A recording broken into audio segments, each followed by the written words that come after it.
અને હવે કોઈપણ પ્રકારના કેસની ફોરેન્સિક તપાસ સ્થળ પર કરી શકાશે। રાજ્ય સરકારનું કેસોના તપાસને લઈને આ મોટું નિવેદન અને મહત્વનું પગલું, જેમાં 28 ફોરેન્સિક વાનનું મુખ્યમંત્રીના હસ્તે લોકાર્પણ કરવામાં આવ્યું છે। કુલ 28 જિલ્લાઓમાં એક ફોરેન્સિક વાન ફાળવવામાં આવી છે અને અત્યાધુનિક સાધનો સાથે સજ્જ આ વાહનો છે તેને ફાળવવામાં આવી છે, જેમાં NDPS જેવા કેસમાં પણ સ્થળ પર જ હવે તપાસ હાથ ધરી શકાશે। આ મોટો અને મહત્વપૂર્ણ જે અત્યારે નિવેદન સામે આવી રહ્યું છે, જેમાં 28 જિલ્લાઓ માટે એક ફોરેન્સિક વાન ફાળવવામાં આવી છે।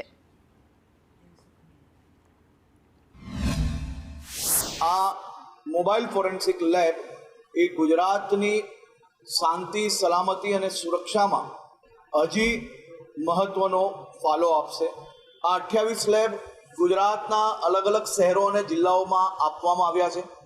હવે ગુજરાતના તમામ જિલ્લાઓ, તમામ શહેરો, આ દેશમાં ગુજરાત પહેલું રાજ્ય છે કે જ્યાં આ પ્રકારના ઇક્વિપમેન્ટ એ તમામ જિલ્લાઓ અને શહેરોમાં જરૂરિયાત પ્રમાણે આપવામાં આવ્યા છે।